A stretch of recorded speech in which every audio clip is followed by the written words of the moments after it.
नमस्कार दोस्तों। एग्ज़ाम पाठशाला 2.0 के डेली करंट अफेयर सेशन में आपका स्वागत है। आज हम देखेंगे 15 और 16 दिसंबर का करंट अफेयर। चलिए देखते हैं क्या है आज के करंट अफेयर में। हमारा पहला सवाल है, किस देश ने ऐतिहासिक परमाणु संलयन न्यूक्लियर फ्यूजन ब्रेक थ्रो सफलता की घोषणा की है? ऑप्शन ए है चीन, ऑप्शन बी है रूस, ऑप्शन सी है भारत, ऑप्शन डी है अमेरिका। तो कैलिफोर्निया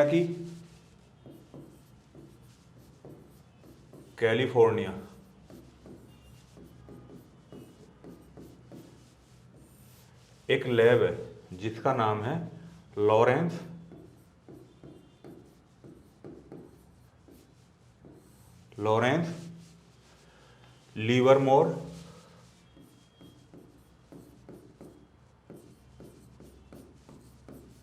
लीवरमोर नेशनल लेबोरेटरी।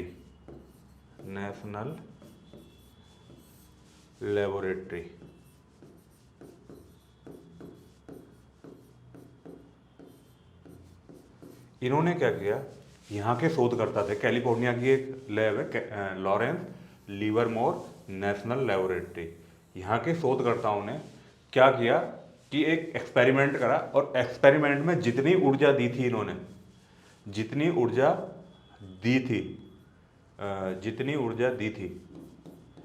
ऊर्जा की इन्हें प्राप्ति हुई है, मतलब जो ऊर्जा इन्होंने प्राप्त करी है इस क्रिया से, जो भी ऊर्जा प्राप्त, वो इस ऊर्जा को, जो ऊर्जा इन्होंने दी थी इस रिएक्शन को प्रज्वलित करने के लिए, तो उससे जो एनर्जी इन्हें प्राप्त हुई है वो कहीं गुना ज़्यादा अधिक है। मतलब कि जो इस रिएक्शन को करने के लिए इन्होंने, रिएक्शन को प्रज्वलित करने के लिए जो एनर्जी इन्होंने दी थी, और इन्हें जो एनर्जी प्राप्त हुई है, मतलब जो ऊर्जा प्राप्त हुई है, वो दी गई ऊर्जा से कहीं गुना अधिक इन्हें प्राप्त हुई है।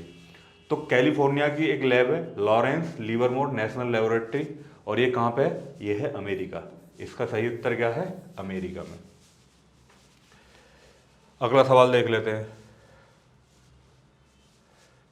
सुप्रीम कोर्ट कोलेजियम जिसने हाल ही में अपनी सिफारिशों का पहला सेट भेजा है के प्रमुख कौन है? Option A Narendra Modi, option B है DY चंद्रचूड़, ऑप्शन सी है राजीव कुमार, ऑप्शन डी है अमिताभ कांत। अभी सुप्रीम कोर्ट के 5 सीनियर जज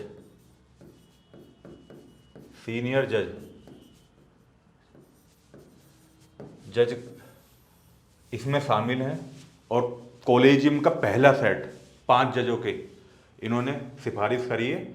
सुप्रीम कोर्ट के 5 जज हैं, और वो अध्यक्षता कौन कर रहे हैं? उसकी अध्यक्षता कर रहे हैं DY चंद्रचूड़, जो इस टाइम पे सुप्रीम कोर्ट के CJI हैं, चीफ जस्टिस ऑफ इंडिया हैं। इसका सही उत्तर है DY चंद्रचूड़। और ये पहला सेट भेजा है, पहला सेट है किसका? कोलेजियम का पहला सेट है ये कोलेजियम का।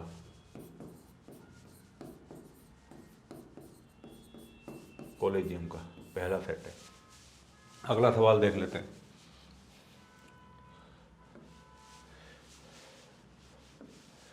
किस राज्य ओब्लिक केंद्र शासित प्रदेश ने सभी परिवारों के लिए एक विशिष्ट अल्फा न्यूमेरिक पहचान संख्या शुरू करने का प्रस्ताव दिया है? ऑप्शन ए है झारखंड, ऑप्शन बी है जम्मू और कश्मीर, ऑप्शन सी है मेघालय, ऑप्शन डी है कोलकाता। तो मनोज सिन्हा उपराज्यपाल।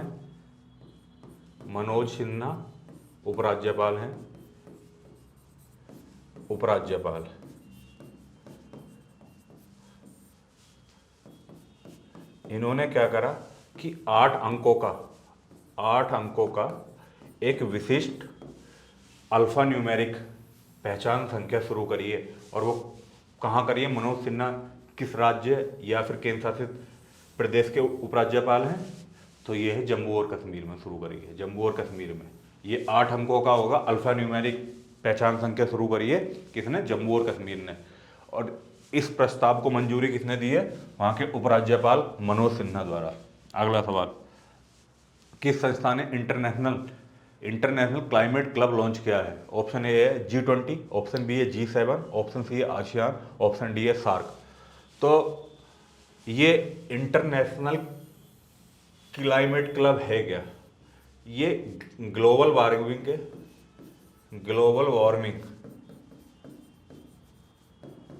वार्मिंग के खतरों से बचने के लिए 7 देशों की अर्थव्यवस्थाओं ने ये लॉन्च किया। 7 देशों की अर्थव्यवस्थाओं ने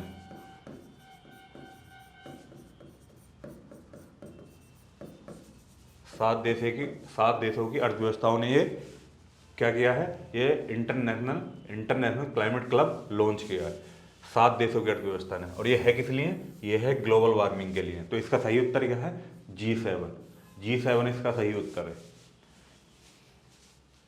अगला सवाल, किस राज्य ने हाल ही में राज्यपाल को राज्य के विश्वविद्यालय के कुलाधिपति के पद से हटाने के लिए एक विधेयक पारित किया है? ऑप्शन ए है केरल, ऑप्शन बी है तमिलनाडु, ऑप्शन सी है कर्नाटक, ऑप्शन डी है गुजरात। तो उनका नाम क्या है? आरिफ मोहम्मद खान है। आरिफ मोहम्मद खान ये एक राज्य के राज्यपाल है, आरिफ मोहम्मद खान।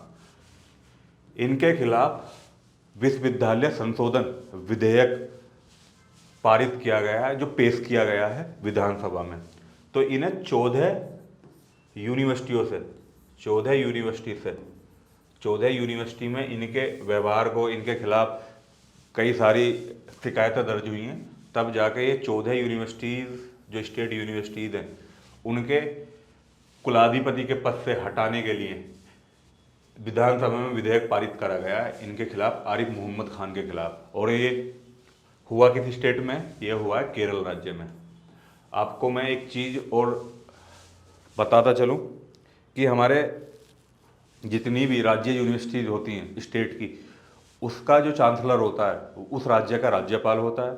और जितनी भी हमारी सेंटर यूनिवर्सिटी होती है उनका चांसलर, सेंटर मतलब जैसे JNU हो गया, जितनी भी सेंटर यूनिवर्सिटी हैं, मतलब केंद्रीय वो विश्वविद्यालय, उनका जो चांसलर होता है वो उपराष्ट्रपति होता है। ठीक है, तो इन्हें हटाने के लिए बाई डिफेक्ट होता है कि अगर किसी राज्य का कोई राज्यपाल है तो वो उस राज्य की विश्वविद्यालय का चांसलर भी होगा। और वैसे ही उपराष्ट्रपति के साथ होता है कि अगर कोई उपराष्ट्रपति है तो वो केंद्रीय यूनिवर्सिटीज़ का वो होगा, मतलब कुलाधिपति होगा, चांसलर होगा। तो ये केरल में ये चल रही है घटना। तो इसका सही उत्तर है केरल। अगला सवाल, भारत किस वर्ष सर्वाइकल कैंसर वैक्सीन लॉन्च करेगा?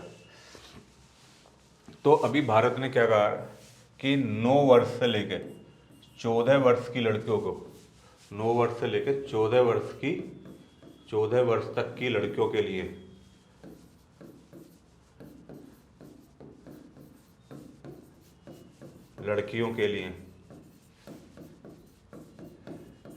भारत HVP अभियान शुरू करेगा। HVP अभियान शुरू करेगा 9 वर्ष से 14 वर्ष तक की लड़कियों के लिए। और ये शुरू कब से करेगा? तो इसका सही उत्तर है 2023 से शुरू करेगा। सेरावैक लॉन्च करेगा, वैक्सीन है। अगला सवाल देख लेते हैं। और ये वैक्सीन बनाई किसके द्वारा गई है? ये वैक्सीन बनाई गई है सीरम इंस्टीट्यूट ऑफ इंडिया द्वारा। सीरम इंस्टीट्यूट ऑफ इंडिया द्वारा बनाई जाएगी ये vaccine, serum institute of India द्वारा बनाई जाएगी। अगला सवाल, हाल ही में इंडिया स्किल रिपोर्ट 2023 के अनुसार भारत के रोजगार योग्य कार्यबल का प्रतिशत कितना है? ऑप्शन ए है 40.5%, ऑप्शन बी है 50.3%, ऑप्शन सी है 65.5%, ऑप्शन डी है 72.5%। तो इंडिया स्किल्स रिपोर्ट आई है 2023। तो इसमें क्या हुआ है, पिछला वाला जो हमारा कार्यबल का प्रतिशत था उसमें बढ़ोतरी हुई है। पहले कितना था हमारा? पहले था हमारा 46.2%, जो 2022 की रिपोर्ट थी। 2022 की रिपोर्ट में। अब कितना हो गया कार्यबल? अब हो गया 50.3%। 2023 की रिपोर्ट में हो गया ये, मतलब बढ़ोतरी हुई है हमारे कार्यबल में। और महिलाओं के लिए ये कितना है? पुरुषों के लिए, मेल के लिए, मेल के लिए है ये 47 दशमलव कितना 2%। 47.2% है मेल के लिए। और फीमेल के लिए कितना है? फीमेल के लिए है 52.8%। 52.8%। तो कार्यबल में अगर देखा जाए तो महिलाओं में ज़्यादा बढ़ोतरी हुई है। महिलाएं कार्यबल में ज़्यादा बढ़ोतरी हुई है पुरुषों के मुकाबले। मेल है 47.2%, फीमेल है 52.8%। और पिछले साल कितना था? 2022 में अगर हम देखते हैं समग्र रूप से रोजगार योग्य कार्यबल, तो 46.2%, मतलब 130 करोड़ अगर हमारे देश में जनसंख्या है तो उसका 46.2% था कब? 2022 में। अब हो गया 50.3% 2023 में, मतलब 75 करोड़। 130 करोड़ अगर वो है जनसंख्या, 75 नहीं, मैं कहूँगा 65 करोड़ लोग ऐसे हैं जो रोजगार योग्य कार्यबल प्रतिशत का हिस्सा है हमारे देश में। अगला सवाल, भारतीय वायुसेना देश के किस क्षेत्र में अपना वार्षिक वायु अभ्यास आयोजित करने जा रही है? ऑप्शन ए है दक्षिणी क्षेत्र, ऑप्शन बी है उत्तर पश्चिम क्षेत्र, ऑप्शन सी है पूर्वी क्षेत्र, ऑप्शन डी है उत्तरी क्षेत्र। तो अभी एलएसी पे, लाइन ऑफ एक्चुअल कंट्रोल पे, चाइना और भारत का विवाद हुआ है सैनिकों का। भारत और चीन के सैनिकों के, चीन सैनिक विवाद हुआ है अभी 2-3 दिन पहले ही हुआ है। डिफेंस मिनिस्ट्री ने इस चीज़ की पुष्टि करी है अभी हाल ही में, एलएसी पे, लाइन ऑफ एक्चुअल कंट्रोल पर। तो इस विवाद को देखते हुए भारत की वायुसेना अपने पूर्वी क्षेत्र में इस बार वार्षिक युद्ध अभ्यास कर रही है अपना। पूर्वी क्षेत्र कहाँ? अरुणाचल प्रदेश में, अरुणाचल प्रदेश में कर रही है भारतीय वायुसेना। क्या कर रही है? अभ्यास कर रही है अपना वार्षिक अभ्यास। तो पूर्वी क्षेत्र में कर रही है, इसका सही उत्तर है पूर्वी क्षेत्र।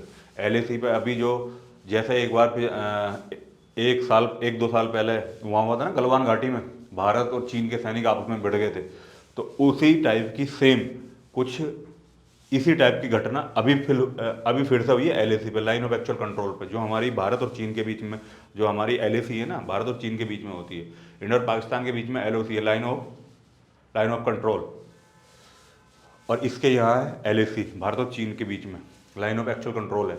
तो भारत और चीन सैनिकों के बीच के, भारत और चाइना के सैनिकों के विवाद को देखते हुए भारत की एयरफोर्स पूर्वी क्षेत्र में अपना वार्षिक युद्ध अभ्यास कर रही है। और पूर्वी क्षेत्र में भी कहाँ कर रही है? अरुणाचल प्रदेश में, लाइन ऑफ एक्चुअल कंट्रोल के पास। झुकेंगे नहीं हम, बदला लेंगे। किस संस्था ने वर्ल्ड मलेरिया रिपोर्ट 2022 जारी की? ऑप्शन ए है FAO, ऑप्शन बी है WHO, ऑप्शन सी है नीति आयोग, ऑप्शन डी है यूनिसेफ। तो अभी क्या है, 84 मलेरिया स्थानिक देशों को इसमें शामिल करा गया है। 84 मलेरिया स्थानिक देश, मलेरिया स्थानिक देश, जहाँ पर मलेरिया होता है, स्थानिक देश 84 देशों को शामिल करा गया है इसमें, इस रिपोर्ट में। वर्ल्ड मलेरिया रिपोर्ट 2022 में 84 मलेरिया स्थानिक देशों का डाटा है इसमें, इन्हें शामिल करा गया। और ये पब्लिश कौन करता है? WHO। तो इसका सही उत्तर है WHO, World Health Organization, WHO इसका सही उत्तर है।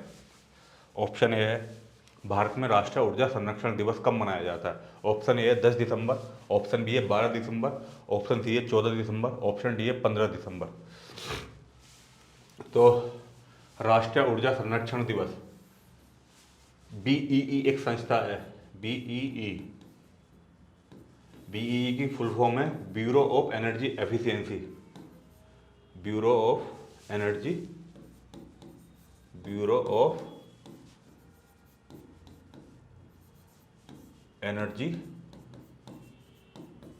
एफिशिएंसी।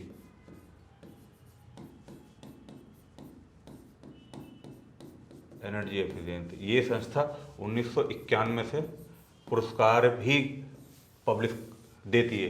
राष्ट्रीय ऊर्जा संरक्षण पुरस्कार भी देती है 1991 से, ब्यूरो ऑफ एनर्जी एफिशिएंसी। और 14 दिसंबर को ये संस्था क्या मनाती है?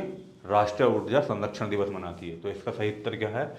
14 दिसंबर को राष्ट्रीय ऊर्जा संरक्षण दिवस मनाया जाता है। किसके द्वारा? BEE, bureau of energy efficiency. 1991 से ये राष्ट्रीय ऊर्जा संरक्षण पुरस्कार भी देती है ये संस्था। तो इसका सही उत्तर क्या है? राष्ट्रीय ऊर्जा संरक्षण दिवस कब मनाया जाता है? 14 दिसंबर को। अगला सवाल, अमेरिकी फेडरल रिजर्व और ट्रेजरी की अध्यक्षता करने वाली पहली महिला कौन है? ऑप्शन ए है गीता गोपीनाथ, ऑप्शन बी है जेनेट येलेन, ऑप्शन सी है क्रिस्टीन लगार्डे, ऑप्शन डी है क्रिस्टीना जॉर्जिवा। तो इसका सही उत्तर है, मैं बता दूं, ये पहली महिला बनी है अमेरिकी फेडरल रिजर्व और ट्रेजरी की अध्यक्षता करने वाली। इन्होंने अभी साइन करें नोटों, कुछ डॉलर पे साइन करें। ये है जेनेट येलेन, इनका नाम है जेनेट येलेन। पहली महिला बनी है अमेरिकी फेडरल रिजर्व की जो अध्यक्षता करेंगे ट्रेजरी की। जैसे अपने यहाँ वो होता है ना आरबीआई गवर्नर, नोटों पे उनके साइन होते हैं, वैसे ही अमेरिका में डॉलर पे अब इनके साइन होंगे। अमेरिकी फेडरल रिजर्व और ट्रेजरी की अध्यक्षता करने वाली पहली महिला बनी है, जिनका नाम है क्या? Janet Yellen. अब डॉलर पे जो साइन होंगे वो इनके होंगे, जेनेट येलेन के। तो सही उत्तर है इसका जेनेट येलेन। अगला सवाल, एनटीपीसी ने किस राज्य में 150 मेगावाट और 90 मेगावाट की देवीकोट और पीवी परियोजनाएं कमीशन की हैं? ऑप्शन ए है गुजरात, ऑप्शन बी है राजस्थान, ऑप्शन सी है महाराष्ट्र, ऑप्शन डी है कर्नाटक। तो अभी राजस्थान में, सही उत्तर इसका राजस्थान है। राजस्थान में एनटीपीसी द्वारा 150 मेगावाट और 90 मेगावाट की देवीकोट सौर पीवी परियोजनाएं कमीशन की गई हैं, राजस्थान में की गई हैं। इसका सही उत्तर क्या है? राजस्थान। 150 मेगावाट और 90 मेगावाट की हैं दोनों, एक देवीकोट में है, एक पीवी परियोजना है। अगला सवाल, पर्यटन मंत्री ने हाल ही में किस राज्य ओब्लिक के केंद्र शासित प्रदेश से स्वदेश दर्शन योजनाओं के तहत 4 परियोजनाओं को समर्पित किया है? ऑप्शन ए है गोवा, ऑप्शन बी है पुदुचेरी, ऑप्शन सी है केरल, ऑप्शन डी है तेलंगाना। तो हमारे पर्यटन मिनिस्टर साहब पुदुचेरी गए, उन्होंने वहाँ से स्वदेश दर्शन योजना के तहत 4 परियोजनाओं को क्या किया है? समर्पित किया है देश को, पुदुचेरी से। इसका सही उत्तर क्या है? पुदुचेरी, पुदुचेरी से किया है। अगला सवाल, किस राज्य ने अंतरजातीय अंतरधार्मिक विवाह परिवार समन्वय समिति का गठन किया है? Option A Assam, option B है Maharashtra, option C Tamil Nadu, option D Andhra Pradesh. तो अभी महाराष्ट्र सरकार द्वारा, इसका सही उत्तर है महाराष्ट्र सरकार द्वारा अंतरजातीय अंतरधार्मिक विवाह परिवार समन्वय समिति का गठन किया है। और इसके अध्यक्ष कौन होंगे? जो राज्य के अध्यक्षता कौन करेंगे? इसकी अध्यक्षता कौन करेंगे? अध्यक्षता करेंगे राज्य के महिला एवं बाल विकास मंत्री, बाल विकास मंत्री इसकी अध्यक्षता करेंगे। जो भी होंगे वो इसकी अध्यक्षता करेंगे। नई समिति का अभी महाराष्ट्र ने करा, अंतरजातीय और अंतरधार्मिक विवाह परिवार समन्वय समिति का गठन करा महाराष्ट्र सरकार ने, और इसके अध्यक्ष कौन होंगे? जो भी उस राज्य के महिला एवं बाल विकास मंत्री होंगे। अगला सवाल, किस राज्य ने अनुसूचित जातियों के लिए आंतरिक आरक्षण प्रदान करने के लिए एक पैनल का गठन किया है? ऑप्शन ए है तमिलनाडु, ऑप्शन बी है मध्य प्रदेश, ऑप्शन सी है उड़ीसा, ऑप्शन डी है कर्नाटक। तो अभी क्या हुआ, कर्नाटक सरकार द्वारा अनुसूचित जातियों के लिए आंतरिक आरक्षण प्रदान करने के लिए अपनी विधानसभा में एक बिल लाया गया। तो इसका सही उत्तर क्या है? कर्नाटक सरकार द्वारा। कर्नाटक सरकार द्वारा अनुसूचित जातियों के लिए आंतरिक आरक्षण प्रदान करने के लिए अपनी विधानसभा में क्या लाया गया? एक बिल लाया गया। तो इसका सही उत्तर क्या है? कर्नाटक सरकार। ऑप्शन ए, हाल के आंकड़ों के अनुसार क्रिप्टो करेंसी सहित वर्चुअल डिजिटल संपत्ति में लेन देन के लिए कितनी राशि का कर प्राप्त हुआ? सरकार द्वारा 1 अप्रैल से ये कर लगाया गया था, लास्ट अप्रैल से, 1 अप्रैल से कितना लगाया गया था? ये लगाया गया था 30% आयकर और अधिभार इसमें शामिल थे। आयकर प्लस अधिभार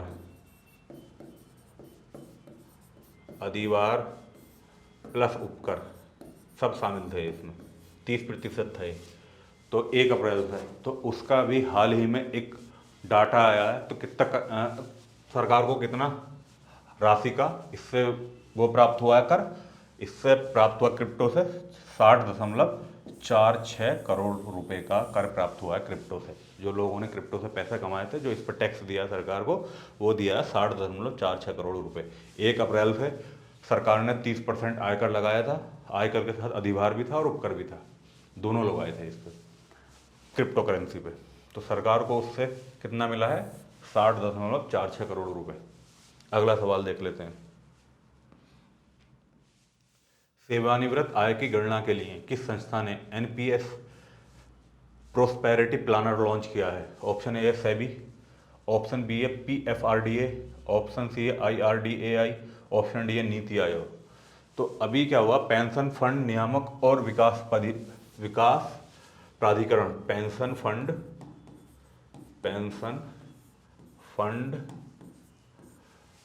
नियामक और विकास प्राधिकरण